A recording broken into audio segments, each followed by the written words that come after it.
like 100% agree with me on this thing. What's that?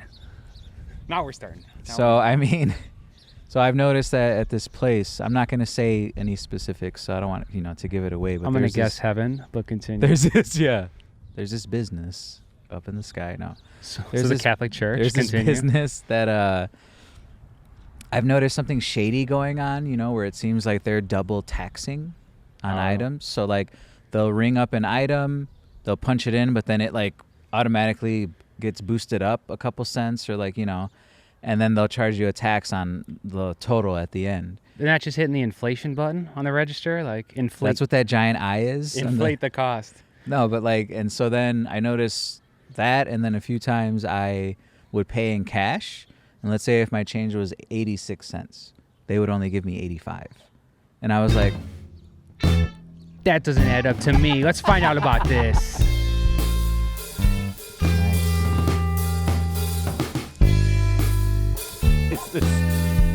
Is this from one of our jam sessions? No, it was just me in the last few days. Cool. But I was channeling your energy. Rob, it sounded. Welcome. Thank Bass you. player extraordinaire, 49th episode, the Neverending Becoming Thank podcast. Sounds like you're getting 86 cents of change back. I don't know what you're purchasing where you need less than $1 of change back, but it sounds like you're over the post or the COVID like touching of change and all that. You're not right. just doing all debit at this point. I need my 5-hour energy. Finish this. Is that what it was? No. Finish the story. So they were obviously rounding numbers. They were putting things in two categories. That place that I'm talking about. I got to hit your categories right here. That place that I'm talking about, right? Several times I noticed that, right? It's, I need a penny back, right? They don't give you the penny. They don't even tell you, hey, sorry, blah, blah, blah. They just give you the change a penny short. So I was like, I think I'm going to boycott this place now. Yesterday, I go to a gas station near me. This is where the 86 cents comes in. I bought some stuff, paid in cash. They gave the change said 86 cents. And then I look, sure enough, no penny. The lady doesn't say anything. And I was like, just let it go. It's just a penny. I have a question as someone who hasn't been in these. Are you in a suit every one of these times? Is it possible that you're signaling that pennies mean nothing to you, or you would be repulsed and insulted by someone handing you a penny? What's funny is that I was in sweatpants and so I don't think I looked I didn't look fancy. They're like, this change is just going to be jangling around in those sweatpants, swampy ass pockets anyway, so we don't need to they're fucking crooks. That's what it is. So then I call her out. I'm like, well, didn't it say 86 cents? She's like, oh, looking around like, oh, can I owe you? And I'm like, I guess. I said, so just is like it your that. neighborhood's boicotting pennies? No, I think they're stealing from people, if I'm being 100% serious. One penny at a time. I would try Bitcoin. That would be my way. But Rob, let me get to your categories here. I'm trying to make a point of doing this at the very beginning. So I'm just going to give Rob 10 different categories. People, things, ideas, anything really. And I want you to just give me anything that comes to mind. You can give me one word. You can give me a sentiment. You can give me a feeling. You can make a noise. You don't even have to talk. Exactly. This is a video podcast. I feel like I'm not cashing that in enough. Number one, pretty funny based on what you're telling me right now. I swear to God I wrote this ahead of time. Smiling at strangers is your first one. Annoying. Thermostat. Heat.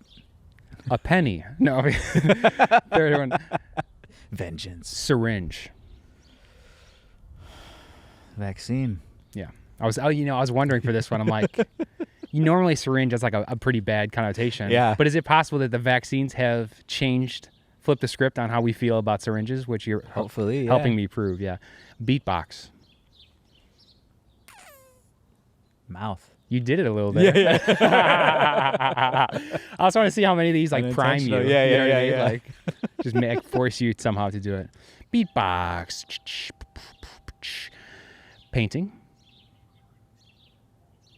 I'm truly trying to think of like the first thing that pops into my head, and I feel like it's like it could be like the first, second. What was the word you said again? Painting.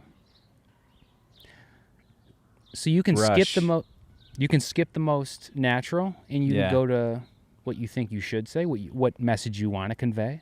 Right. Because if syringe, you said hopeless heroin addict, you can be more positive than that. You can say vaccine. Can you say syringe again? Syringe. Scumbag. I'm gonna start doing. Go back and try to get second answers. What was the second thing on your mind? Okay, rolling. Paper. Okay. Chance the Rapper. Beatbox. No, I'm kidding. There's some connections here. Missing. Haven't heard from him. Chicago. In a long time. What's going on, Chance? Is he actually? Have you been like following him? Is that like? I haven't, but Okay. I read this one thing about him, like how I guess he was supposed to like come out with an album, but then it got like canceled because like a concert he was supposed to do, like it flopped or like nobody bought tickets. Something like that. It could have been like a made up article or something, but Been there, I remember Chance. that. Been there. looking for Chance the Rapper is looking for people, the audience. Ableton Live. Creativity. Nice. Yeah, for sure. This podcast, by the way, being recorded on and partially sponsored by Ableton Live. Actually, fuck them. I paid for the whole thing. Beauty. Beast. And final, time. Fading. No, I'm kidding. Say it one more time. One more time? Time. Endless. I just Rob, got thank what you for did. humoring me. Thank you for course, humoring me. of I course. appreciate it. Anytime. I don't want to stay too dogmatic in the format. I like to keep it loose, be authentic in the podcast, but I also think it makes sense to have some sort of intention, to try to convey something. I'm trying to talk into the camera more too. Okay. And this is, of course, no one's watching at this point on the YouTubes, but this is to entertain myself, at least while editing, just to give myself validation. Keep going, keep editing, James. Keep on going. But you got your bike back out. Rob actually made his biking return of the season out I'm here. back. So he's high as hell on endorphins. Split my pants on the way over here. Actually, you forget, like when you bike in certain pants, you get in trouble. Yeah. Because these might be your podcast pants. These might These be are, your actually. cute, tight jeans, right? These Like, are is my that- only pair of jeans, actually, that I wear now, Quarantine has not been kind to my waistline. Okay. I was wondering if it was a Corona-related element. Yeah. But you bought them specifically for the podcast, so we can mark these. These are your podcast pants. Yeah. Though. Excellent. Perfect. They say podcast bitch on the buns. Nice. Yeah, mine says juicy lips on the back of my ass. If I stand up to check the audio equipment here, you'll probably see it at some point. How do you feel about staring in the camera? Is that like... It's fine. Okay. If I'm being honest, I would love it if there was like a monitor that we could see ourselves. Would you really? Yeah. Oh, yeah. Well, there's monitors on top of the cameras. Right. I should just turn them. I've never had this thought. Yeah. I thought it would make someone incredibly self-conscious to be able to see what's happening. I'm pretty vain. So basically, I need to do this based on the guest. Like, if you get charged up by your own silhouette, like me, I said I'm looking at myself editing. I'm like, can we vain, get a so- full body mirror here, just for reference? I'll do that. I'll actually like enhance it. I'll get some sort of like clown mirror or some sort of circus mirror part down by the crotch to give some like complimentary bulges if possible. I'm not sure. I'd love to talk to you about biking. Your return to biking. Of course, yeah. It's spring. The garden's beautiful right now. It's been a long time. Pretty ideal weather. I made my hat return of the season. I actually need to block the sun Nice. out of my eyes a bit, which is great. Happy to be back here. As you can see, the camera umbrella, trying to keep the gear from getting fried. Cambrella, yep. I had to learn too hard last year. I do need to come up with some slang, though, for this stuff, because that took a while to set up. So if I just said cambrella. The MP, Mary Poppins. Yeah, I like the She Mary had an umbrella, right? I like the Mary Poppins vibe. She did. Yeah. I've never seen that. I've never seen Mary Poppins in any form. I don't know if they have like remakes. They do. I think there's a new one. But, yeah. I don't know if I've seen the whole thing either. I've seen countless spoofs. I feel like we watched Scary Mary on YouTube together in college. Scary Mary. That you know where sounds they very familiar. recut like old happy movies. Yeah. I love that. Yeah. Old school, like looks That's like a kidnapping movie. That's a good one. That reminds me of I was trying to tell Erica, my girlfriend, about George Washington. Remember that song about him? The skit. The skit. I was like, I remember the man. I sure as hell remember the YouTube video. Yeah. YouTube video. Just how ridiculous that was. Yeah. Yeah. I want to say that the internet has lost some of that weirdness. Yeah, for sure. Well, it's all like Instagram and TikTok now. I'm too old. Insta is out, I guess. It's all TikTok now, I think. For younger people. Yeah. So I'm told. I refuse to accept that, though. By the way, find the Neverending Becoming on TikTok at a local TikTok parlor near you. Is this where you're gonna put in the TikTok sound? Well, there's like, yeah, I like make it look more like 60 Minutes than I do TikTok because I actually don't know what it is. But I know that's like a thing. Like if you're trying to really share your message with young people, you need to respect the platform that they're on. Oh yeah. And in a way, I feel like I'm still making my peace with that. Like I feel like YouTube is the best, quote unquote, because it's still free, international, open. It's got all 4K. Ages. Yeah, it's all ages. Yeah. Although even in this podcast run, they've made me start declaring like now whether the videos are for children. They've started like kind of the YouTube for kids section, it seems. Interesting. Yeah. Cool. Which this podcast is not, so feel free to drop all the F-bombs, whatnot you could, you want. I would never. I have 3 or 4 things on my mind to talk to you about today. Did you come, I'm just curious, did you come to the table? I did come already. With anything? Oh, sorry. So you're relaxed, you're smooth, you're ready, you're in the moment. It was on the bike ride over here. Just you didn't use the green room. You didn't use the green room for that. That's very kind of you. Nice. The cream room? Okay.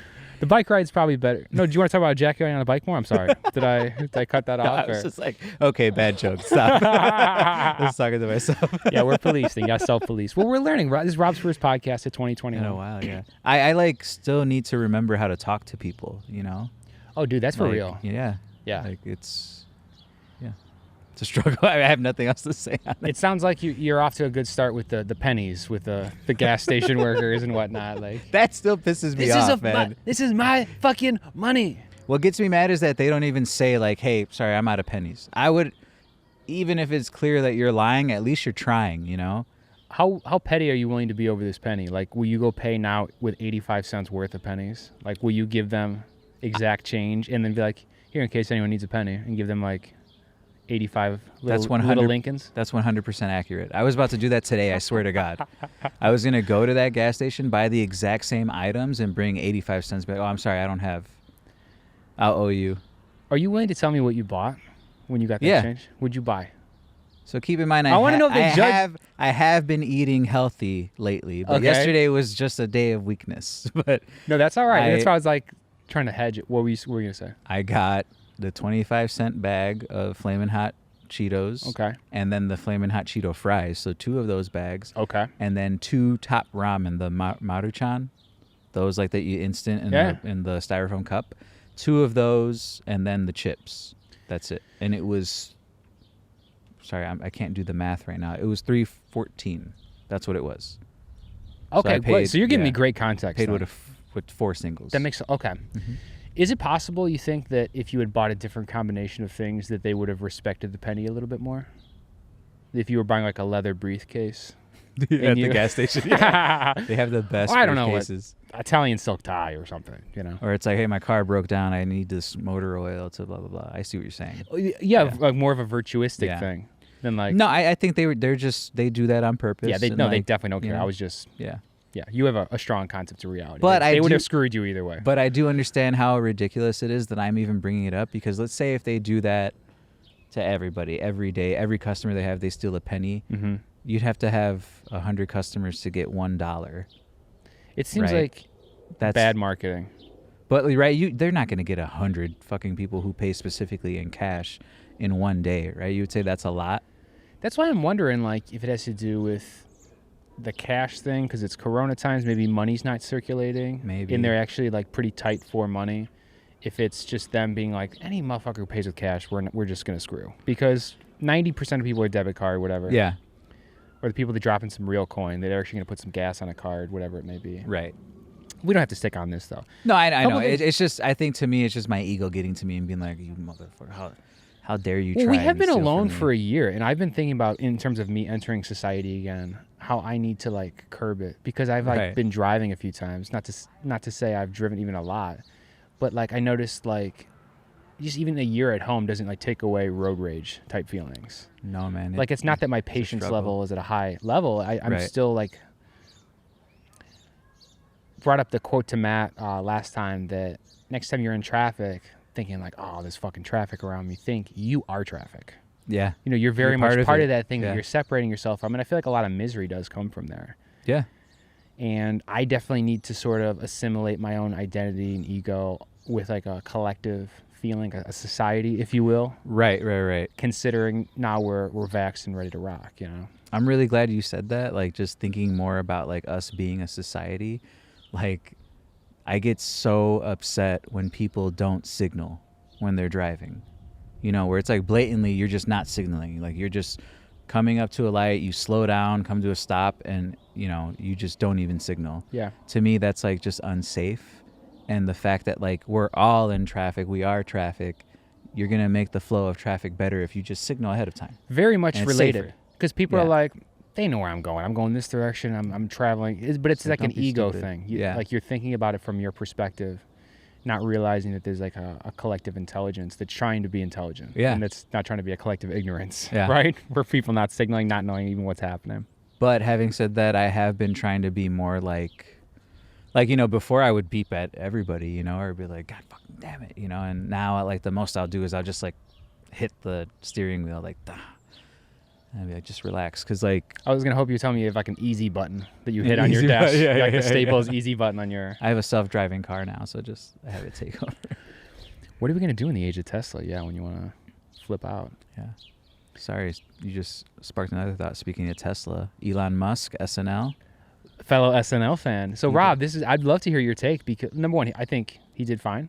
Yeah, I thought he did great. I think he did fine. I thought he did great. I was like shit talking him a lot. And Same. I still, because he's not that gregarious and entertaining. And he's a goofball. I'm sorry, I have nothing against him, but just the way he looks, like he's kind of like, he's just kind of a weirdo. But like, I thought he did a great job. I mean, me and you, I don't know if you feel the same way. I have a lot of respect for that role, for being on SNL. I feel like it's such a coveted thing that I want it to be people who can like bring that home and who deserve it to a certain degree. And I guess more than anything, I feel like he shouldn't necessarily be rewarded for how he's been acting. Right. In the last year, just like I felt that way about Trump when they let him on. It's like, it makes sense because he's like a lightning rod of the culture. Like he is a prominent figure. We're talking about it now again. But there's something about that like hurts. As a real fan of SNL, and I know you are too, because you still watch the show. Yeah.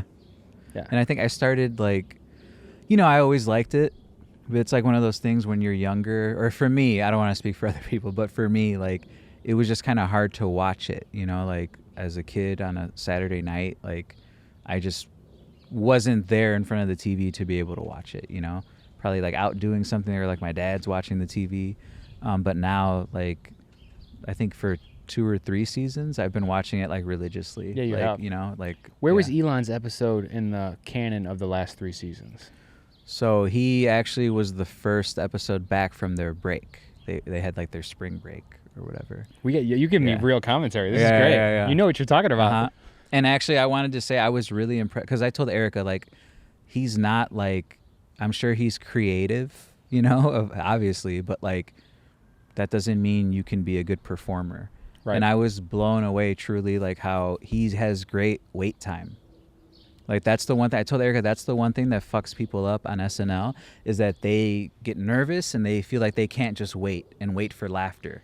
He did a great job at that. He would let people laugh and like, look at them, whatever, and like then keep going. But he was really great at that.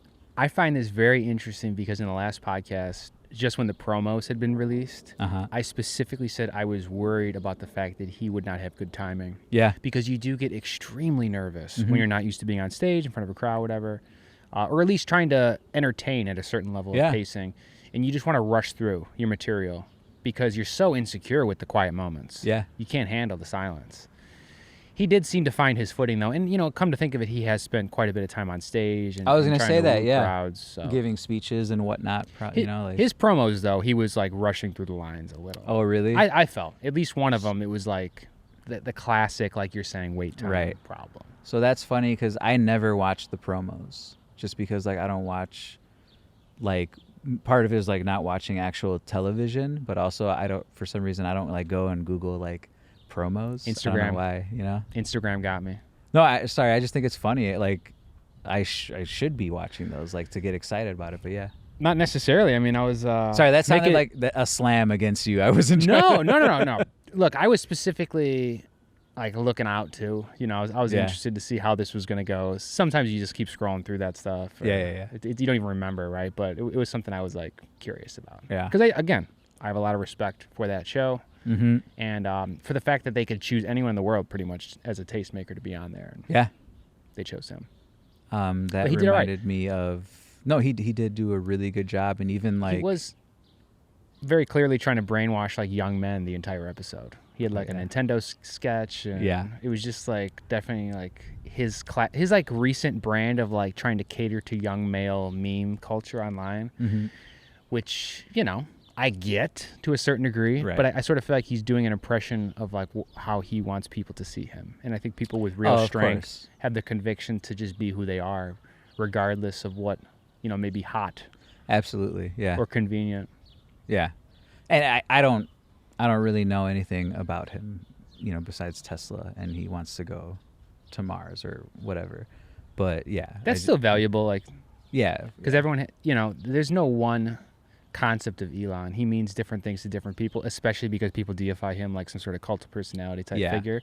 So it's actually in a lot of ways more interesting to hear someone who's more in the middle of the road in terms of how they feel about him. Well, I was gonna say too, I kind of like love SNL to a fault, where like, you know, even when Trump was on there, I was like, oh, I like that episode. It was funny, you know, and like, you know, it could be the worst person ever, and if they kill on SNL, I'm like, okay, I guess I like them just a little bit, or, you know, it's not negative anymore in terms of love, you know. And I think that's one of the reasons I was being so defensive about Elon being on, is because it's clear that, you know, you get a couple chuckles, your face is associated with that chuckle, and now it's like diffused maybe a whole year's or maybe multiple years worth of bad actions in the form of Trump. Right. You know, like you can all just like laugh it away and be like, you still love me, right? And like you have like a bunch of professional writers and entertainers like backing you up and whatnot. Yeah.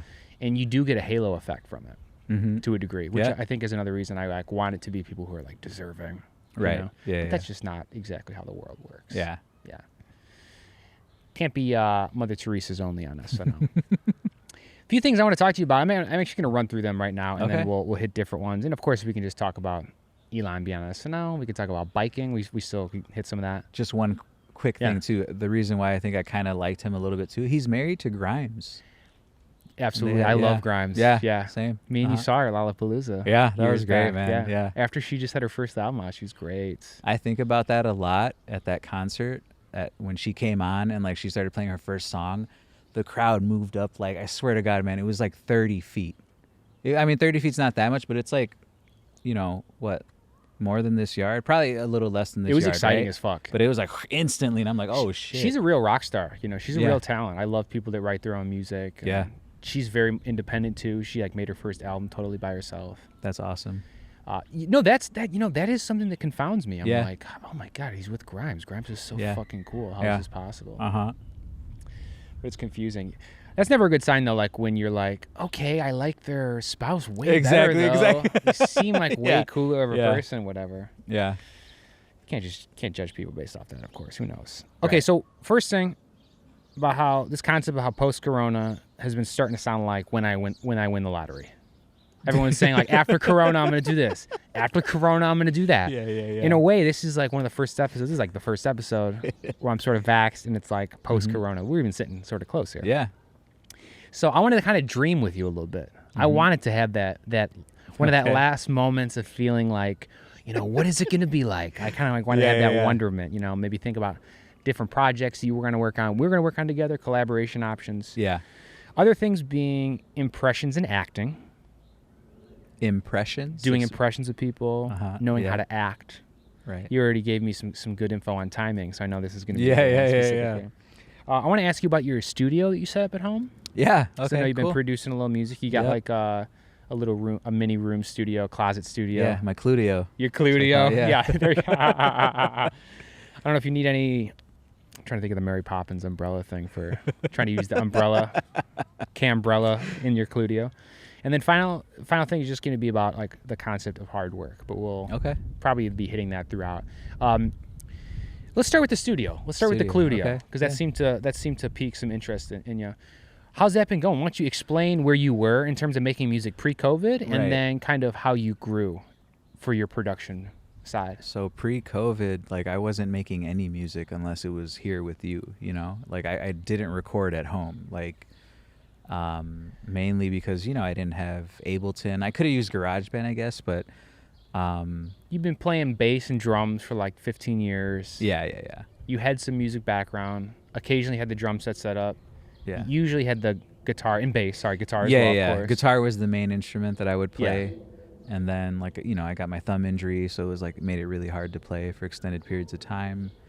But then, yeah, when you gave me Ableton, that's when I started to like set up the studio a little more. And yeah, I mean, you know, it's like a small space, but like it has everything in there, all my gear. But I think it's going really well, and like specifically because I couldn't play guitar, I've just been doing a lot of like actual work with Ableton. Like sometimes I'll just use my computer to make music and like just all MIDI, you know? That's very different. Yeah, it's really different. You even had the MPC pad set up before that. Mm-hmm. So you had some ability to create outside of the classical DAW grid. But what I meant to say is that there wasn't a space that I would do it in. I just kind of would do it wherever, you know? How has having the space, I guess, changed your practice in terms of the depth or the frequency or anything? It's made it, I've been doing it a lot more, you know, because it's like all there, set up, it's easy. You know, I have my computer connected to 2 screens, you know, so like makes it easy to have Ableton up, and then if I need to look up how to do something, I can look at this screen, you know, and like... Has it switched like what comes first in your mind? Like, did you used to lay down guitar first because you just had it? Yeah, so that's... And now you're like doing MIDI? Yeah, so really it's that setup, that's the only issue, is that it's not really set up for playing analog, you know, like playing my guitar or bass or drums. So I've been doing a lot of keyboard stuff, you know, and like, but mainly what I've been doing is just like sort of sound design, but just like effects, you know, like I'll get this stock, you know, Ableton like instrument, and I'll just like try and tweak it to sound different or just like how I want it to sound. That's, you know? fun. Yeah, so I love doing that, like the audio effects rack. I love just dropping that in and like doing the chains. Like, are you familiar with that? Well, maybe not as much. Maybe not the way you're describing it. So you put in the whole like rack. So basically the way I'm doing it is like, you put in the audio effects rack and then you create chains. So what chains do is they're just giving another file of what you already recorded. So it's like you're stacking the recordings almost. But what I saw on YouTube, a video, was that you mainly use this method when you don't want to change your original sound too much. You just kind of want to give it a little more thickness or whatever. So you add a bunch of chains, put all of them down to, you know, negative infinity, just no volume, and then you put the effect on there at 100%, and then you just like slowly raise the volume as you like play, or, you know, and then you can adjust the individual effects. Yeah. Okay, so there's like a wet dry for the whole thing, almost like it's a big pedal. Well, you know, you're dropping in like the effects in there, and each effect you're putting the wet to 100%, and then you're just messing with the volume. So what are the specific effects? So I mean, like, you know, mainly like reverb. Yeah. Or like, you know, sometimes I'll use like the amp settings with their cabinets. Yeah. You know. Like, so I have used stuff like that. I didn't know if you with the chaining you were talking about specifically side chaining, and you were chaining like a compressor to when a kick drum was hit, so that you could only hear the kick drum. Oh, I have been doing that. I've been loving and all that business. Yeah. Yeah, because that stuff is really new still. To me, it feels new, and it feels like it's such a big part of what like modern music production is. I was gonna say too, Surgical. I have been messing with that, like side chaining, and I've noticed like it really makes a difference in the production. Like it makes it sound so much better. It's like having someone on the volume knobs turning everything up instantaneously. Like but it's great. It's like, to me, I almost struggle. I am a drummer. Like that's my mindset when I'm producing music still. Yeah. Even though I'll start with bass or something new now. Right. But it's hard for me to hear like either something else fall out when the drums hit, or for the drums to fall out when something else hits. I'm so used to the organic, like constant noise, constant reverberation. Yeah, I still haven't done too much like. It feels a little artificial to me. I'm still like getting there, you know. Listening to electronic dance music, it makes more sense because it's got that thump, right. It's like breathing. Yeah, exactly. And I've mainly used sidechain, like if my kick and my bass guitar sound too similar, I'm sidechaining some drums to this, by the way, right now. I don't know what's happening here. We're still shooting outside, so we're getting some. But yeah. you'll sidechain your instruments together. What have you been doing with reverb? What's been like catching your eye for that? Are you like a hall guy? You're a room guy? I just use the general reverb. You know, like this. I just drag. I don't even like use the drop down menu. You drag the general the regular reverb. Yeah. And I mean, I don't know. I mainly do that. Like, it's very subtle. It's like a very small amount. So that's like the point of the chaining. It's just like you don't want to overdo small. You don't even shit. really notice it. You know. But really, it's like when you turn all of them off, then you really notice it. You know what I mean? Yeah. Like the difference. But yeah. Listening to a lot of audio engineering advice, it seems like you want to basically turn it up so it's noticeable and then turn it down a little bit. Yeah, exactly. You know, so where you can tell what it is and then make it sub-perceptual every time. But the next thing that I really want to work on is just coming up with my own, like, I guess, like patches, you know, like, so that every time I go to record in Ableton, when I want to play my bass, here's my bass preset, you know, and that's what I use. Here's my guitar preset. Here's my distortion preset. So we were talking before this podcast started too about you customizing a Strat to your liking. Yeah. So it sounds like you're very invested and interested in having like a signature sound. Oh, absolutely, yeah. Like you really want your own tone. Yeah. That's talk to me about that. What is that for you? I mean, I don't know. I've been thinking a lot about like, you know, just my style of playing, and part of me, like, I was struggling with this because like I mainly do like finger style picking, you know, like bass note, strum, bass note, blah blah blah, single notes, like arpeggiated, whatever. Mainly because like I felt like I wasn't quick enough with the chord changes to be able to just play them normally. But then I kind of felt like I settled into that style of playing, and I just enjoy how it sounds.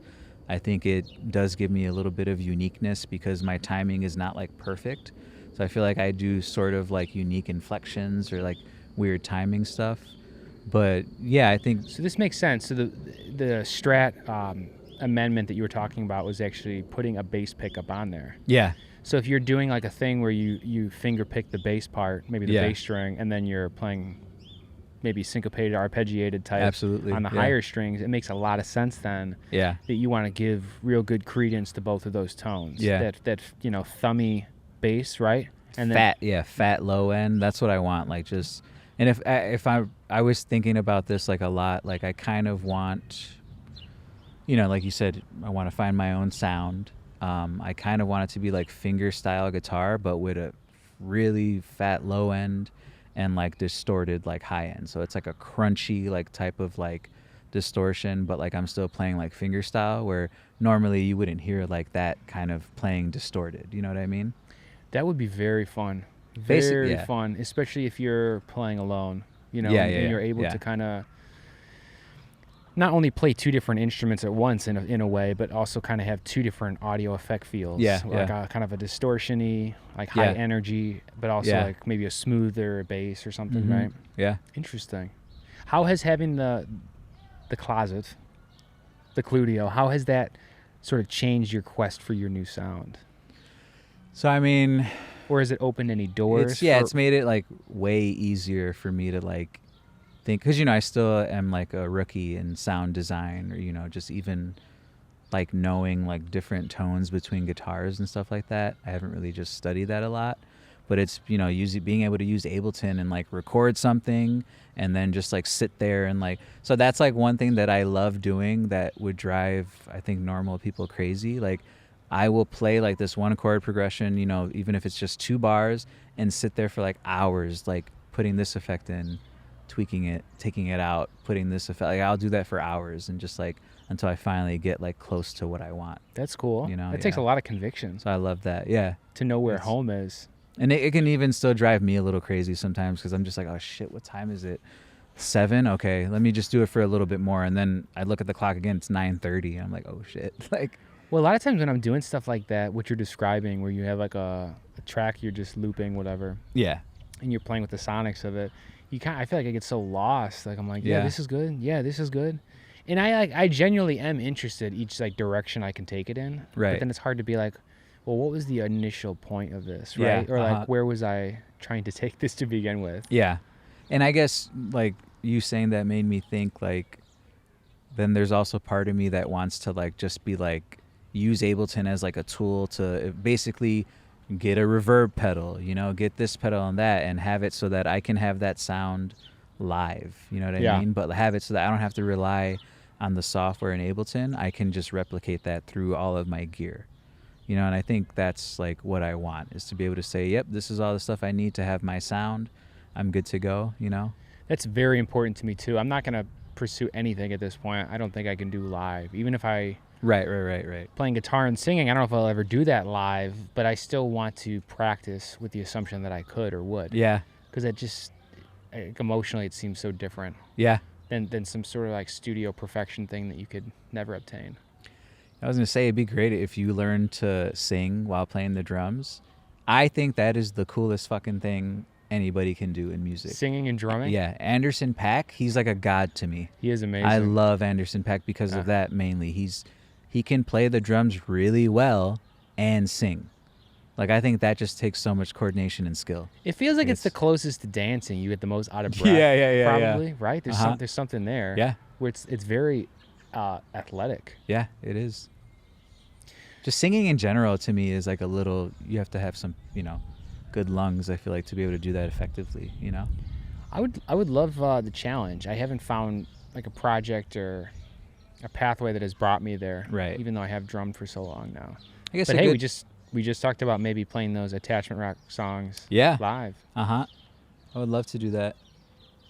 And I do sing on the third one. I don't know if I released that yet though. I have to put that video. Evan, out. Did you finish it? No. Good, because I still want to give you the footage of me in the studio. I just haven't. Oh, that's great. You can put it in there. Yeah, I took some footage, but then I was like, oh wait, I was just playing the keyboard and messing with my sampler, but I didn't use any of those for that song. So I was like, let me get video of me playing bass and, you know, at least like. Oh, you were making it sort of photorealistic or like video realistic. Yeah. Hell yeah, I like that. You know, yeah. So. It's funny, we were talking about kind of you crafting your own sound and having like an individual voice musically, because one of the things I wanted to ask you about was impressions. And like acting like someone else. Yeah. Because you're one of the best people I know at impressions. I appreciate you saying that, yeah. But and I always love to talk to you about like acting too. Yeah. Because it's one of those skills that permeates. Well, now even Elon and SNL, even the 7th largest company in the world, you have to get an acting job apparently to get the marketing department in order. It's one of those jobs that like is a part of all jobs, but also isn't a part of any job at all. Well, yes. But you specifically are fucking amazing at impressions, but then you desperately desire your own individual sound. Yeah. Do you think part of that is you recognize maybe some of the similar... What is it? I'm not even going to say what it is. What, like why I'm good at that? Do you see a connection there? That you are a great impressionist and you know how to, if you wanted to, you know how to talk like Elon? You know how to act and talk like, I don't know, Bill Clinton or whoever? I think, so I was telling Erica this, and again, for you at home, that's my girlfriend. It feels weird saying that, like, because obviously you know her. No, context is cool. I like it's what you call social awareness. You know, you can, what you know, maybe other people don't know, you know? But I was telling her, like, you know, you can't just, like, explain to me in words how to do something. Like, I have to see you do it, and then I have to do it while you're there showing me. You know what I mean? Like, I don't learn things from just reading or, like, verbally. I have to do it. And so I think that's why I'm good at, like, impressions, because I'm just good at, like, seeing something and being like, oh, this is, like, their unique thing. You know, like, for example, Elon Musk, like, I noticed he was kind of like had this whole like little head forward thing, but like shoulders raised, you know, and like, you know, looking up a lot, like, but, like a boyish grin type shit. Yeah, right? exactly. Like a Dennis the Menace feel. Yeah. But also just like as a kid, I just loved like, you know, just like imitating people. I don't know why. Like I just like doing it in movies I would see. I'd be like, oh my God, that was so funny, and do it to my parents, and they'd be like, that's it too. They encouraged me a lot to like do that stuff. They always thought it was real funny, and like, you know, this is like funny but embarrassing. Like there was this movie, a Pixar movie, where they had the short in the beginning, and it was about like this sheep or something, like a cartoon sheep that just like did this like weird like jig or something. And then I remember just like doing that in front of my mom, like just, you know, doing it, and she just like fucking died laughing, you know, and that's just like, she was like, oh, it looks just like, or, you know, she, you know, they're just like encouraging me, being like, but it's just, I think, I don't know what it is, I just like naturally can like imitate people and just notice these things. And also I think it's because like I was like fairly athletic growing up, playing a bunch of different sports, you just learn like kinesthetics, like movement. Now we're taking it deeper. I like it. I like and, it. There's something there. Yeah. There for sure is something there. And I was telling Erica, like, I'm lucky that I was really active as a kid and played all these different sports and did all these different movements and exercise, because like my first day of like teaching, or like even when I was a student teacher and having to explain to kids how to do this stuff, like they don't teach you that. Like, and when you go to PE school, they're, it's like, all right, everybody, today we're going to learn how to properly kick a soccer ball. They don't teach you any of that. You just learn how to teach. And even then you don't learn how to teach. But, my point is they don't teach you these skills. They don't teach you how to throw a ball or like this and that. They don't teach you the mechanics of that. But it was easy for me because I grew up doing all that stuff, so I could easily just think about it and then tell my students, like, this is what you got to do. Like, I love it. So we're talking a strong connection between your somatic sense, the vestibular control maybe you have over your body, the kinesiology words I'm trying to throw at you here. The way that is tied to your brain, right? The instructions for this. And it's easier said than done. Right. You could be one of the smartest people, but you might have no ability to act or talk like someone else. Yeah. It's really fascinating. People always talk about the brain-body connection in this funny way, like they're separate, like, or that the brain is in control of the body.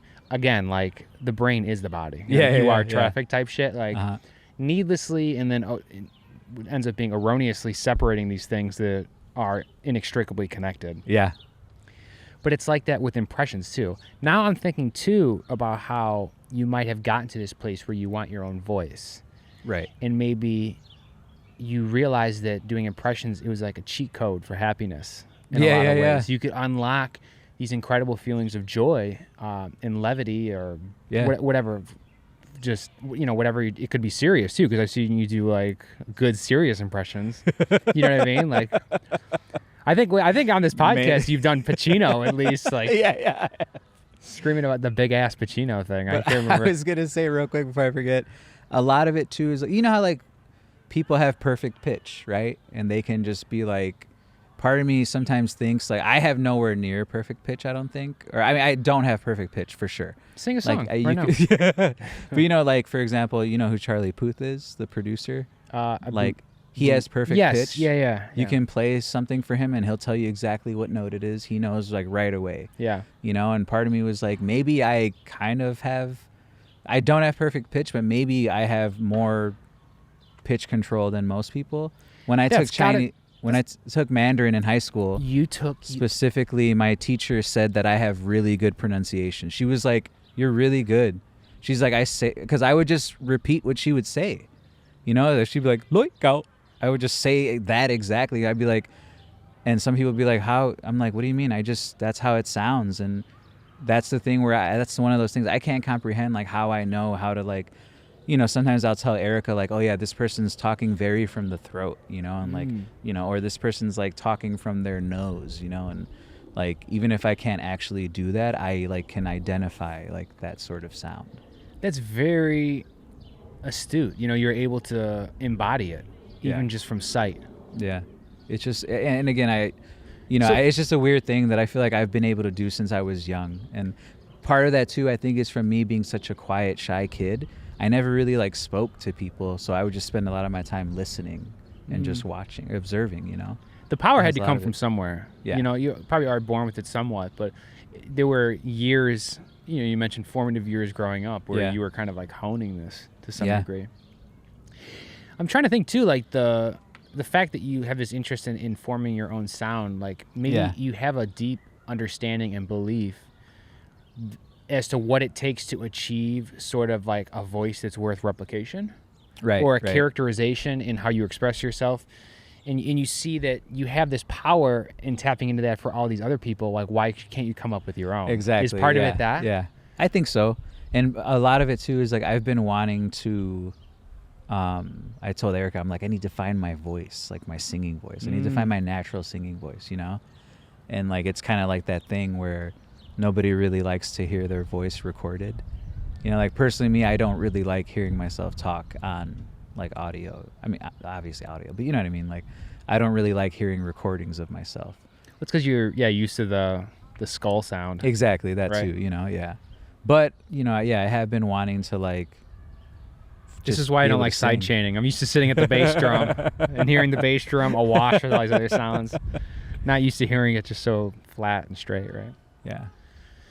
But sorry, now that we're on singing, you know, that's like, obviously, I know, you know, we've both expressed that we've wanted to sing or want to try singing, you know, and I think a lot of it is just fucking going for it. Yeah. You know, and like a lot of times what I do is I try to think of like, okay, who's a bad singer?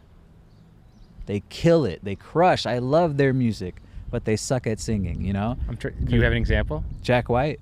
All emotion. Perfect, yeah. Yeah, intensity, emotion. You know, yeah. He's not a good singer, you know? Icky thump when a thump and a hump. Exactly. Yeah, definitely. There's some of that. Do you want to do a Jack White impression now that I've embarrassed myself here? When you're in a... Sorry, I can't do it. I can tell you. I actually remember at one of... I love Jack White's intensity and emotion, by the way. This is important to point out, is you can be all emotion. Yeah. And maybe not be into the fidelity of it, and that's just fine, especially for rock and roll music. Oh, absolutely. Right.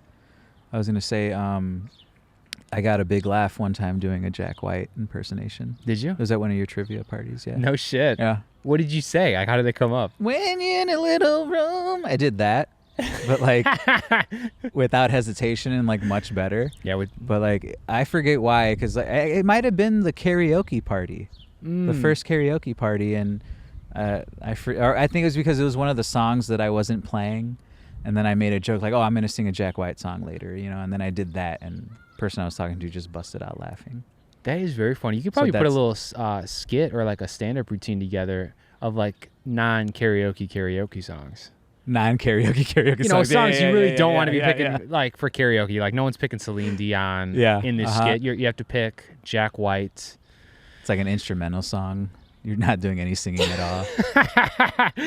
Well, shit, that's definitely going to be one of them. Yeah, Green Onions, the song Green Onions, if you know that. And then you just pretend to have like a cigarette in your mouth, like playing the keyboards, the synths to that, the organ. Like that song is like, I feel like one of the first songs I ever heard, I think. Because I remember hearing that song later in life and being like, oh yeah, I know this song.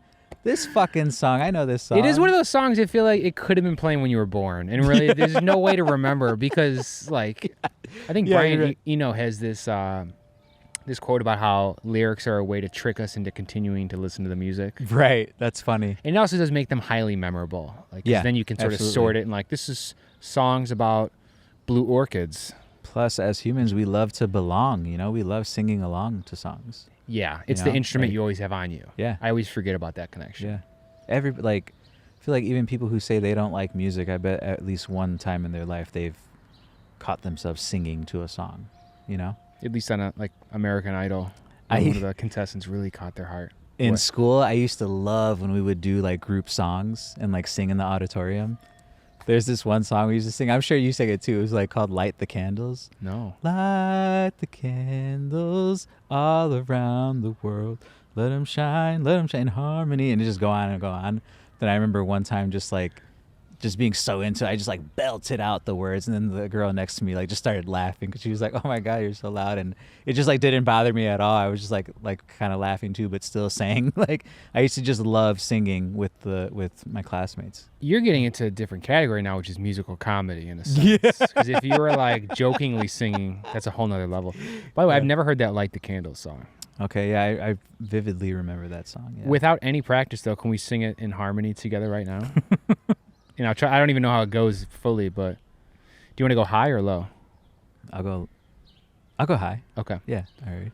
Light the candles all around the world. Let them shine. Let them shine in harmony.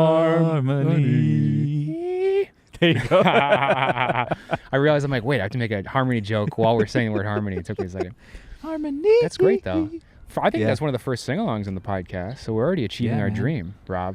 And then eventually we got to do a live jam during the podcast. Yeah, we do. You know? Yeah. Well, that was kind of my intention. Like, I thought I was going to be doing that all the fucking time. Right. Where I'd be jamming with people for Jam Journal and then podcasting alongside. The only one we did last year in this yard because Corona had already taken away the indoor airspace. If you're up for it, one day I want to do a podcast where, like, you know how, like, in Man Seeking Woman, that TV show? Yeah. How they had that episode where, like, the mom has a talk show and then the dad is, like, playing bass. He's, like, the band leader. In the like, I only half remember that, but that is tapping into some happiness feelings for me. Dude, I would die, yeah. I love that. But, yeah, it'd be cool if we could have, like, a mini band here playing. Or that'd be great. Or, like, you know, if you have Matt on me and, like, Austin can be the band, you know? Like, that's fucking hilarious. Well, we have to do stuff like that. Yeah. Now, one of the other things I want to talk about was collaboration. Let's dream after Corona. So this is getting into that next category. Mm-hmm. That would be so funny.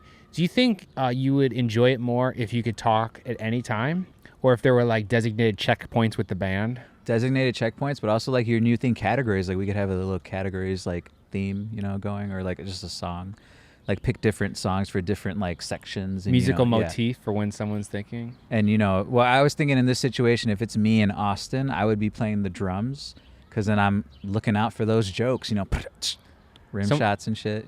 Yeah, what would be the key ones if you could just have, say, 2 musicians for a podcast / talk show? Because let's be honest, video podcasts are basically talk shows. Right. If I'm being honest, I think the best if it's 2 people, a drummer and a keyboardist.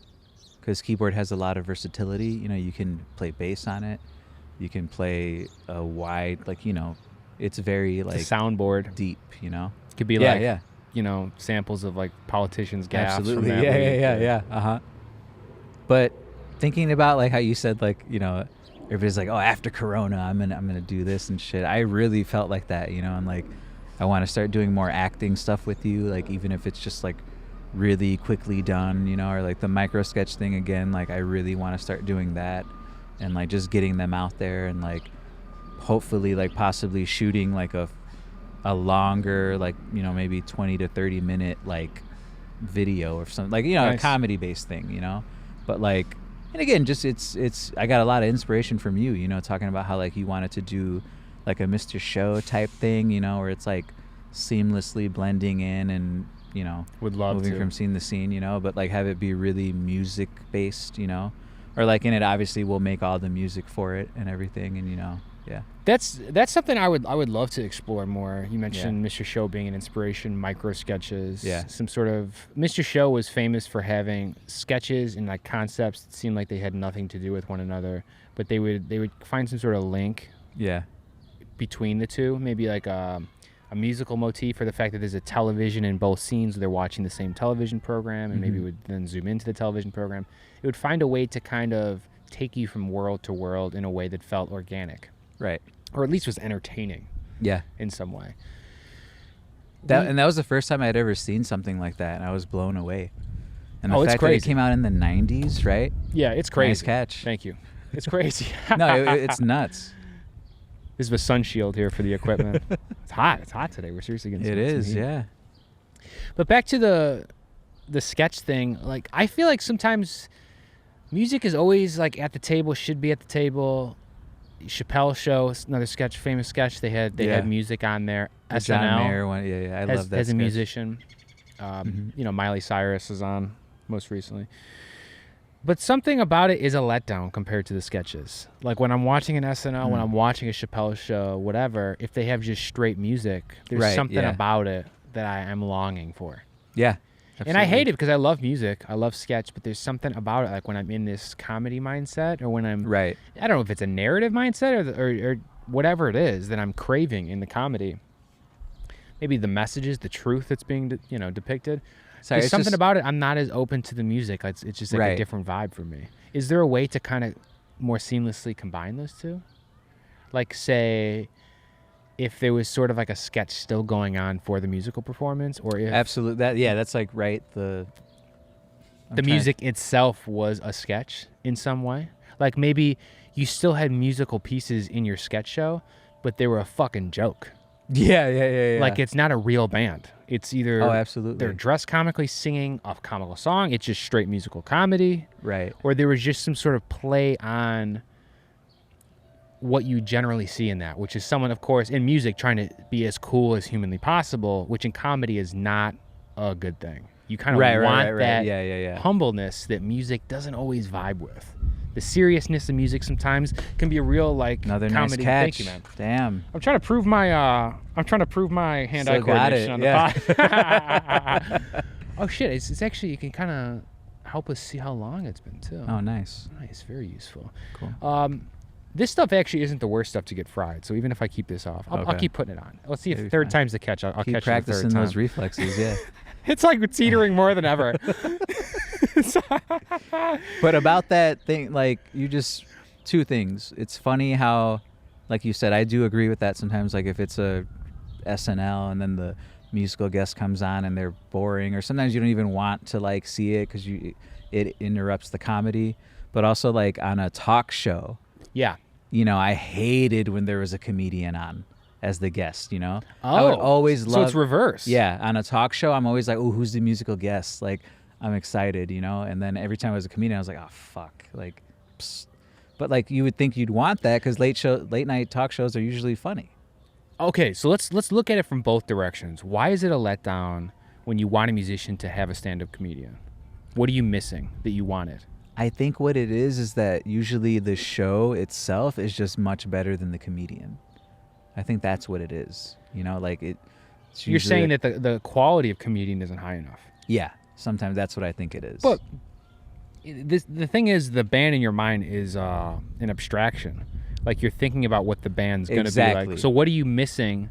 That comedian, is it an energy thing? Like you want to be pumped up at the end of the show? I think what it is that for whatever reason, I was just always like, I would watch late night shows, and specifically like if it was almost about to end, I'd be like, oh, even better. Because I think it was like my way of possibly finding like a hidden gem musician. Like just being like, oh, I'm blown away by this person. Now I have like another, at least 2 hours of music to listen to, Is it just because... Okay, so part of it is like you're open to something new. Yeah. To like more of a new experience. And maybe like the comedian is just like more of the same comedy, more of the same snarky commentary, whatever. Yeah. And that you're actually interested in this situation and having a new experience, or like discovering something. You want to discover something new. And I think part of it too is that I've just had, I still to this day, there's two specific like live performances that I love to watch on Letterman. It's the Black Keys, them playing I Got Mine live. That just blew me away the first time I saw it. I loved it. Just the energy, and it's just two guys, and like, but it's such a heavy sound, and I thought it was so cool. And obviously they play it a little bit differently than the album version, And then Manchester Orchestra playing Wolves at Night on Letterman. I was like, this is so cool, and like, it's awesome, and like, again, I couldn't energy. Tell you like, what they sound like, what that is like. Oh, it's just, you probably heard it. It's like, it's kind of like. Are there a lot of them because you're going from like a 2-person band to like a 10-person orchestra? In Manchester Orchestra, there's like 5 people. Okay, I think so. Not too crazy. And sometimes they'll do like a double drummer type setup. Really? But the other drummer, he's the keyboard player. He'll only play like the kick and like a tom or something like that. So very interesting. But yeah, I mentioned when you're watching sketch comedy and then the music comes on and you're talking about now the presence of a stand-up comedian versus the presence of a musician. I do wonder, because there might be something I would be let down in too if we're talking about SNL, just to keep using that format. Yeah. If when they usually have this big energetic band, they just have like a single stand-up comedian, because in that way it's like, oh, we just had 5 comedians on stage, now we're down to 1. Right. Which is kind of true for a late night too, because it'd be like Conan plus Andy Richter maybe plus other actors, comedians types, and then you just get cut down to 1. Yeah. Right. I don't know if the number is like part of it or not. If it feels like a downgrade just because of the presence that like a squad of people can bring. You're saying on SNL, like when it's. So I guess I'm a bit confused. I'm trying to figure it out. I'm like thinking out loud in terms of like, what's the difference here? Why is a musician sort of like wanted from your perspective in late for the night, talk show? But yeah, for sketch, it can feel like a letdown. Chappelle Show, you love Chappelle Show. Oh yeah. Well, did you love the musical bits on there, or like are they really as valuable to you? I don't know if that's a fair comparison. I think what it is for Chappelle Show though, it was almost like, this is so amazing, like it's so funny, and then it's like, yeah, I like this musician, but I want to get back to the comedy. Yeah. You know, like I want to get back to that comedy. That's not what you go there for. Yeah. In a way. But I think too, a lot of it was that late night talk shows. It's not like I was watching them every day. It would just be every once in a while. I would be like, oh, it's 10 o'clock, or whatever, you know, whatever time that they're on. You know, it's like, oh, I can catch this, you know, and kind of mainly too, I would sort of like watch it in the background sometimes and then just check out the musician. And I think that's also more like back when I like didn't really go on the internet a lot, you know, like more as a kid, that's where I would get my music from, you know, just like watching late night shows. And, you know, because I didn't have a computer until I was in high school. It is important to point out the pipeline of music element in this, which is like when we're younger watching late night, which is probably most of our examples. Like that was the internet of finding music. Back then, it's like who Lorne Michaels or whoever had chosen to put at the end of one of these things. But it is funny because like I do like musical guests on SNL. I mean, well, that's what we're saying. I like the musical guest on talk shows more.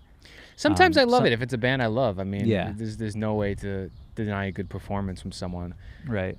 Actually, you know what? I think the difference for me on SNL sometimes is how much effort they put into it. If it's a straight performance versus if there's something to look at. Because good Lord, you know, SNL spoils you in a sense because they spend thousands on sets. Yeah. And the look of everything, it's so fucking polished. Every second is so enriched. Yeah. That if you have a band that's just like a 3-5 piece and they're just playing, it does feel like more, you know, it feels like a lesser experience in some ways. Yeah. I'm glad you said that. I feel like, because, you know, they practice for a week, I think, or maybe like 5 days, I think. It's a Monday through Friday type thing. Mm-hmm. But I think it's a week anyway. But I think the band is also supposed to be there like every day rehearsing their songs or like, you know, they're in the loop. And I just think it's sometimes you can really tell when a band goes on SNL and they're just like way out of their depth in a sense that like you said, it's just these 3 fucking mopes. Not mopes, but you know, it's just these 3 vanilla looking motherfuckers like not really doing much movement but playing their song, and it's like it looks like shit. You know, as opposed to like you get The Weeknd who goes on and it's like fucking lights everywhere and choreographed dances, you know. And it can, you know, I don't know what to say. It can go the other way too. I also hate when it's like a total light stage, light background, light ceiling, and then it's like there's no substance. It's just a single person singing or something. Like to me, that totally sucks. Interesting. So one of my favorite performances on SNL musically was Ariana Grande. Actually, what did she have going? She had a really cool like lighting, but it wasn't like overdone. And she had these backup dancers that were like dressed in all black, and they were just like doing some pretty cool like dance moves. And like she's also like dancing, but like singing really well, you know? Yeah. So like I like those performances where it's like they're dancing but singing really well and it's good music, because a lot of times you'll get people who go and they're dancing but the music sucks or it's like just subpar, you know? But like that's what I think I like, just visuals, dancing, and a good song. Back to the brainstorm as to how to get better music in sketch comedy. I feel like it would be nice too to have like tiny little musical segments, almost like as transition pieces when you're going from sketch to sketch. Right, or maybe right. Like the song that is played is part of like the punchline. Like when you hit the final blow in the scene and you like are gonna transition, maybe the song that jumps on is like a continued punchline of what was just said. Yeah. And it then somehow is able to like almost like Mr. Show take you into what the next concept is. Yeah. And it's maybe you get a hint even in that song as to what's coming next. Like it's laying the groundwork in addition to putting the last piece to bed. Right. Sorry, you just had me thinking like it is funny that, you know, there are a lot of musical comedy musical acts, whatever you want, you know what I mean? Like Reggie Watts, Dimitri Martin to a certain extent was like that. Flight of the Conchords. Yeah, Flight of the Conchords. There's so many. I feel like they, like, why wouldn't they just have those acts specifically on there, you know?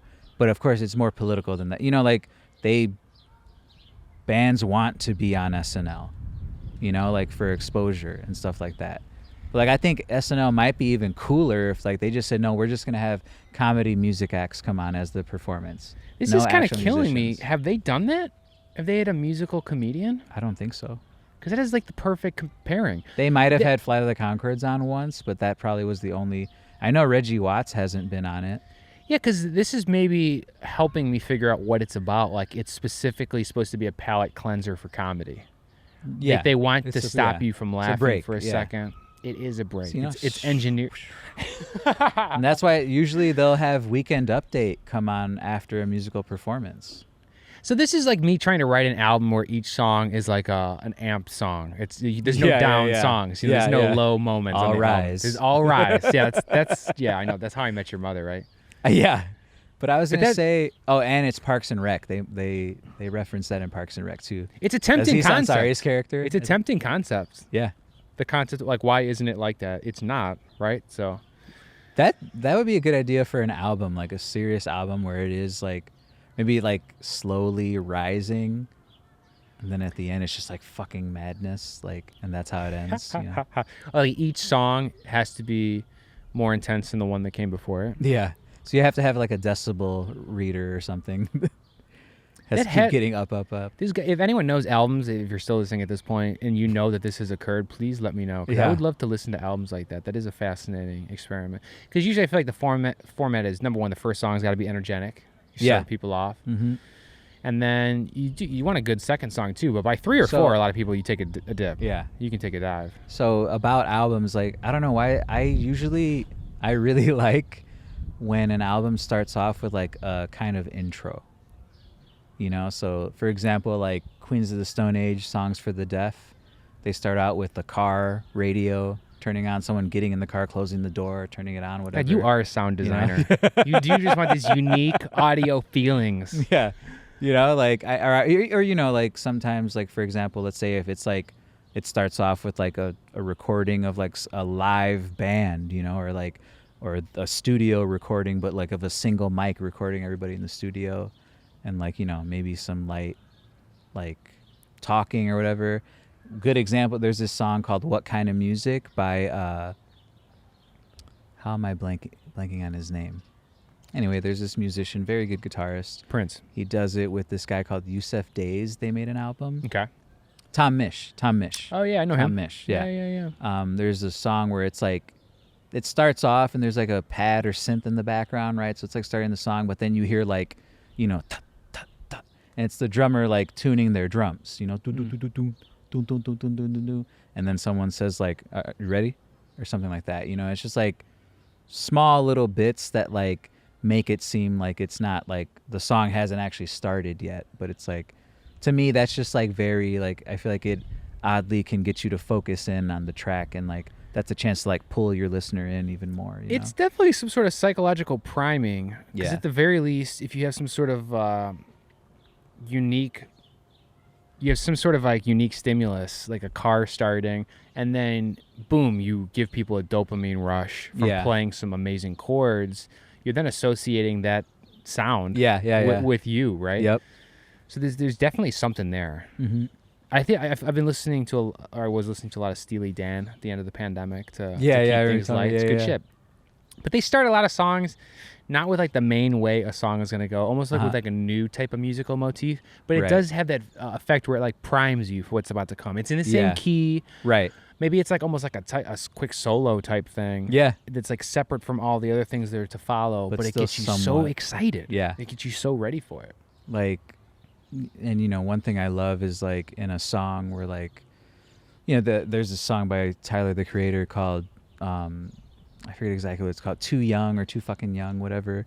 But in that song, like, you know, it's going, it doesn't have an intro really, but it just starts into the song. And then all of a sudden, like towards the end, there's like just a kick, boom, boom, and then all the instruments stop, and then it just goes into like a different part. But it's like a very musical, cool part, but it's like an outro. But that's like almost like completely different than the beginning of the song. But it just, I love shit like that. You know? I like that too, when you're able to connect. I mean, that's a big thing for being a musician. You know, it's not just the obvious power chords and some of the obvious energy. It's the way to stitch it all together. Yeah. Again, shout out to something like Mr. Show that is able to do this with the concept of sketch comedy, right? Which almost by definition is like they're supposed to be segmented, different sketches. Yeah, so you're sketching different things. Yeah.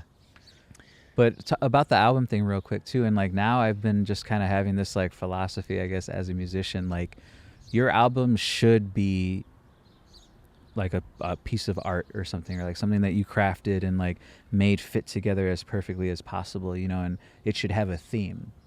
So like, again, going back to the Queens of the Stone Age thing, throughout the whole album, it's like they're acting like if it's a radio station, you know, like that's playing these songs and like whatever, blah blah blah, or like it's literally someone in their car like switching stations, you know. This is where I think the music on a sketch show could work. Yeah. Is if the music had a theme. Well, I was gonna say, like, going back to what you said about it, how could you, like, what if the music is like telling a story, like a clear story, like thinking specifically in SNL format, like the band would like be playing their songs, but yet they're acting out like if they're doing a bank robbery or like a bank heist or something, and it's like still very funny, but there's like movement and it's like more of like a performance than we're just gonna sit and listen to this song. The music itself could be a sketch. Yeah. Yeah. You know, like. No, we got to do this now. There's room to work there. Yeah. I mean, I think we did not do bad considering we just sat down for an hour. I think and on the spot too. It's not easy when you got a camera pointed in your face to be coming up with good ideas or to try to, you know, come up with some sort of groundbreaking format for something that's, you know, at least 40 years old in SNL's case. I'll respect SNL. So we should write to them, right? We should. I mean, this is our love letter. We just spoke to them. Who needs to write? Who writes anymore? Oh, but we did it, man. We put an hour in. We're well over, actually, and we're a few minutes over. It's an hour, okay. I mean, I'll keep going a little bit if you want. Let me put the sunshade back on. Let's see how much time we can get out of this equipment. You had I thought there was something else on your list that we didn't talk about yet. I want to talk about hard work. Right, there we go. I wanted to do some more like post-corona dreaming. Want to talk about hard work a little bit? Yeah. Yeah, it'd be a good way to end. I mean, anyone who went through the hard work of listening to this whole podcast probably needs to hear about hard work from us, right? Well, you know, just historically, I've just felt like I can be a hard worker, but overall, like I'm not. Let's start there. You know? So you're saying historically you haven't been a hard worker. One of the reasons I want to talk about this with you is because you worked a full-time job and a part-time job this year. Right.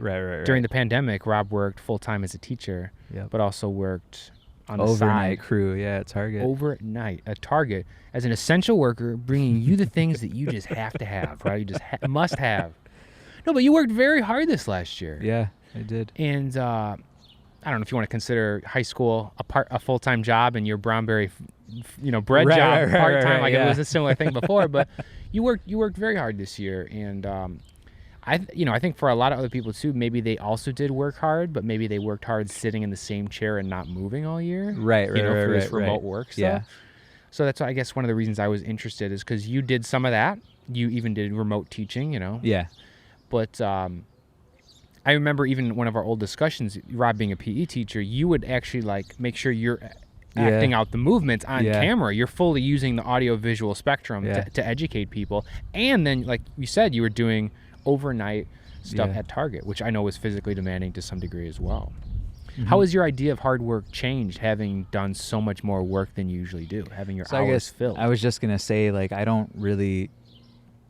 Like, to me, I guess I was more thinking of hard work as, like, in the things that I want to accomplish. Like, I want to be able to say that I'm a musician. I want to be able to, like, play at a certain level where, like, it's undeniable. Oh, yeah, you are a musician, and, like, I guess that's why, like, I didn't really think of, like, my job at Target and teaching, like, as hard work. I was just like, I got to do this, How else am I going to eat, And, like, but lately, like, I have been thinking, that is hard work. That shows, like, perseverance for sure, and like just responsibility. Because Erica was trying to get me to quit that job. She was like, you don't need it. I'm like, but it's nice to have during the summer. So like at least I can pay for like food without having to worry about dipping into like my school money. You know what I mean? But yeah, so I have been just thinking like, and it was kind of difficult to be like I worked Friday all day and then sleep for a little bit and then work at Target all night, but like it taught me to just like be patient and just be like, it's fine, like this is what you signed up for, you're gonna do it, and it's positive. So at first it sounds like you were like drawing a line between like how hard you're working and what you're choosing to work on. You felt like if it wasn't something more fulfilling, like in the musical realm, you wouldn't consider it hard work in a way. Exactly. And I don't know, sorry, go ahead. No, that's interesting. It definitely is an insight as to what we're able to do when we frame it a certain way. Yeah. I think, right? That's what I was going to bring up next is like, but I did like when I got that job, you know, I wanted that fucking job, man. I already told you, we talked about it on here. Showed up in like dress pants or khakis and like a dress shirt when everybody else was just like in their regular clothes.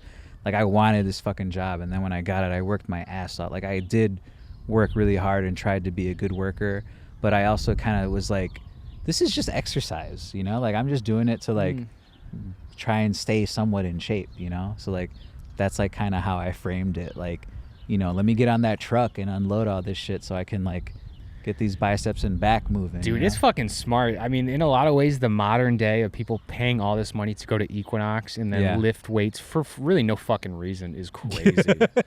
And I mean, really, because I have not exercised much at all this last year. Same. But I still am in good shape because I've been like working my fucking ass off. Yeah. I've been doing like construction work and all these other like real world, even gardening. Look at my garden. I mean, this takes work, man. You know, like, so I'm like curious as a modern man, how to fit this desire and this ability to produce hard work and how to channel that in a way. Yeah, man. That's like, because a lot of times people are just burning that energy at the gym, you know, and it's very interesting that you found a job where you're able to, again, I'm making jokes about essential work or whatever, but you were seriously like keeping humanity going last year. Yeah. And it was fucking exercise for you. It was like extra for you. You know, that's a beautiful thing. Yeah. I'm very fortunate to have gotten that job, you know, like.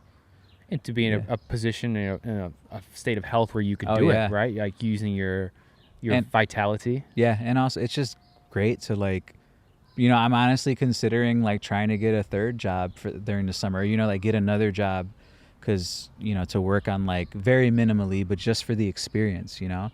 I really did enjoy like this job for the experience, like working with different people, you know, like having a different type of boss, you know, whatever, and just like different work, you know, and it's just, I feel like I learned a lot from it, you know. Well, if you got a job, if you want to be the musical director for this upcoming sketch comedy show, I feel like that's going to be a shoe-in for you. Awesome. How do you feel about lead actor? Yeah, no, I'm kidding. Oh hell yeah, dude. To be honest with you, I want to talk to you about acting. We didn't really get into it that much. We mainly talked about the impressions. Obviously, I have a lot to say, but acting specifically, I was thinking about like. Well, you're like the main person I think of when I think of acting. Cool. Hell yeah. I think it's because you're like the best actor I know. But also, I know me and you have lived together a long time, and we shared a lot of like ideas. I was gonna say too, but it's easy for me to act around you because we have spent all that time together, and like, you know, and one thing I feel like about us specifically, you know, me, you, our pit, like we just like love to make each other laugh, you know. Yeah. And making people laugh is acting. You have to act to make people laugh, you know. So I think that's why it's like a lot easier, you know, for me. So this is tied to the impression thing in a big way. Yeah. It's motivated by like the love you have, maybe even for someone else, to get that reaction from someone else. So it's beautiful because you can like make it bigger than yourself. Yeah. Do you know what I mean? And maybe that allows you to get more out of yourself. Yeah. You can get more juice out of yourself. Absolutely. You know, by focusing on the joy that someone else is going to be feeling. Yeah. Well, I was trying to think of like, you know, now it's annoying to Erica, but like every movie we watch, I'm like, see this person, I feel like they are just not doing a good job acting and here's why, you know, or blah, blah, blah. But I was trying to tell her like, I'm trying to like think of what's like the one thing that separates great actors from shitty actors, you know? And I think it's just like some people forget that like you have to like, I just feel like you have to think, like, envision yourself as this person or think about the emotion and whatever emotion you're trying to get. You have to, like, make up a story in your head of, like, well, this happened to me. This is why I'm sad. You have to, like, go method, basically. Method was on that card. I wanted to ask you specifically about acting, but this ties into you embodying impressions. Yeah. You kind of need to foster whatever resources you have. You have to create that storyline in your brain. Yeah. And I think a lot of it too, also, I feel like I would thrive if like we had unlimited funds for like makeup and like fake mustaches and shit. And like, just like, if I could look like a different person, I think that's when I'm at my best. Like cause you know, then I'm like, oh, I am this different person. Like I'm not me now. So I have to act how I wouldn't act. I wanted to ask you like success tips for you two specifically. Oh, so yeah, just the literal mask. Yeah. The mask is a big deal. Yeah. Yeah, because then you maybe don't feel the same social hesitancies from your own personality. And it's just a straight up hidden thing, you know? It's like, oh, if someone sees this, they're not going to know that it's me unless they know me, you know. And even then, like, I think it's fine. Like if I know that you know that's me and they're there, it still doesn't bother me as much. It's like a visual thing, you know. I knew method was important to you. Yeah. I knew that's something that always resonated with you. Yeah. Specifically, if we were to work on something, do you feel like you would then be at your best if you kind of lived how the character lived? Yeah. That's why I was thinking about things we could record. I was like, it would make sense if I pretended to be a teacher, you know? But obviously that doesn't help us that much, because then it would be just like, you know, where are we going to find like a group of kids to like pretend, you know what I mean? That's not ideal. Craigslist. Kidslist.com. No, but yeah, I think that would Instagram, be good. they're coming out with an Instagram for kids. You could probably solicit some children off there. I'm sure that would be no problem whatsoever. That's even better. Kidstagram? Nice. Yeah, makes sense. Rob the Great Combiner. The great word combiner. That is one of my favorite hobbies. Verbal Combining combinations, words, phrases, syllables, combrilations. That is, one of my favorite things to do, combine words. You want to live it, though. You want to live the character. Yeah, well, you know, how much time would you need? Could you, like, let's say me and you were going to start shooting something on a Wednesday. Mm-hmm. Would it be enough if you came here on a Monday and, like, method acted for 2 days ahead of time? Or do you feel like... Can you give me an example of what it would be? Yeah, I'm writing something for people that are, like, doing a commune-type living situation. For group living. People live together. Okay, cool. Young people, maybe, like an artist commune. Artists right, together. Okay. See... And maybe there's they're going to have like a highly routine lifestyle. Okay. It follows a very specific pattern throughout the day. Cool. And I'm in a way, actually, Austin's coming here tomorrow, and we're going to, in some way, do this because he's coming here for, like, we're calling it like music camp. Yeah, I'm going to help him, like, produce an EP. But in some ways, we're kind of going to be living like this because we're going to live like a highly structured lifestyle so that the focus and energy is on the thing that matters, which is the artistic creation and production. Yeah. Do you think you would have to like live at home for 2-3 weeks, a month before this, living that routine lifestyle, whatever, maybe emulating the things you would do in the group dynamic? Or do you feel like you would have to really get in the world for longer? Like how much method do you need to do before you're there? You know, I'm Is it just really, the more the better? Is it a threshold thing where like you need like one full day?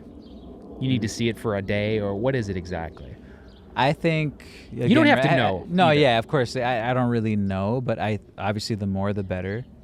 So like if you told me, I think even a week in advance, I think it'd be good for a week to do like if it was that routine, do that routine, and I have a week to think about like what this person what their thought process would be, and you know. My notion is that it would take some time. If like there's a very specific diet for these people, right? It's not until 5 or 6 days into eating the same thing or eating what they eat where you have those realizations and those moments. But in something like, you know, what you're saying, like people living together, I feel like right away that I could start possibly shooting with you tomorrow if we wanted to do that, you know, depending on what the scenes were, because, you know, just draw on your experience, you know. Like, well, technically, you did live here with me in this house at one point, so that doesn't hurt. You've already had some experience. But also just thinking about like when I lived with, you know, in college, you know, my parents, living with Erica now, you know, just like think about over at Washtenaw was probably the closest you came to a commune. Yeah, right? Seriously, you know, but just drawing from those experiences. Bikers and hipsters at Logan Square. Yeah, man, that type of thing. That's funny. That takes me back, man. Yeah. But, you know, just thinking about those experiences and, you know, for example, like, I feel like it would be something like that it'd be easy for me to do a good job at acting because I would just vent my frustrations for like what bothers me about, you know, living with my girlfriend, you know, like just the simple things that like kind of drive me nuts and what I do that drives her nuts. Like that's all, you know, stuff I can use, you know. It'd be a great catharsis. Yeah. And I was going to say, too, anything with me getting angry and, like, having to shout, you know, or get frustrated, I think that would be easy for me to do. Because, you know, like, that's probably the emotion that I've done the most, you know. Even when I'm happy, like, you know, sometimes Erica would be like, okay, just calm down, though. Like, you're shouting. I'm like, oh, am I? Oh, okay, I didn't even realize. Intensity. Yeah. Well, that's not a bad thing to bring to the table, man. Yeah. We should wrap it up. I feel like I'm trying to catch two things. No, yeah, of course. And you know, I could go on forever, of course. But no, well, we're gonna have to go again, and we can now. This is amazing. Yeah. We can do this more regularly because it's gonna be easier to see each other. Hell yeah. Both in the Moderna gang. On to the future. We Is gotta come that up- it? It's How the do you li- do the it? limp. No, I don't know. Yeah, the limp limb that you used. Just kidding, everyone. Take your shots. Stay safe out there. But Rob, seriously, thanks for coming over, man. Of course, man. Fucking Anytime. amazing. We're Yeah, gonna keep glad to come talking. over. We're gonna turn the cameras on. I'm gonna keep talking to you. Of course. But at least for the equipment's sake, just so I can export and upload this file in a timely manner, we're gonna have to cut it off. Or now. that should be how you end the podcast every time. Just the guess. All right. Taking off the headphones, walking off. we can. Do you want to end this one just by acting? Acting. So there's two cameras. So let's just end it. Okay. And then I'll take my bike and bike that way, and the camera will still get me. You can if you want. I was gonna say let's focus more on how we're being seen as we exit the stage. Right. You know, so just focus on the walk off, like the camera walk off. Cool. But what should the direction be for the acting? Should we just do real life, meaning we should act how we normally would, or should we do like an exercise? Like should we pretend? We should do an exercise. Like we'll pretend that like, wait, did you see that over there? Or like we'll Okay, let's do that. like, okay. Wait, did you see that over there? What is it that we're seeing? I can't see it from here. So. Oh, it's the paleta cart. Oh, let's check that out. The We put in our look at time that. here. Yeah. Okay. Yeah, man, let's do it. All right. Yeah, nice. Better way to end, right? Yeah. Well, the sun's really getting to me, man. My forehead's gonna be red. It's gonna be a Boston bacon.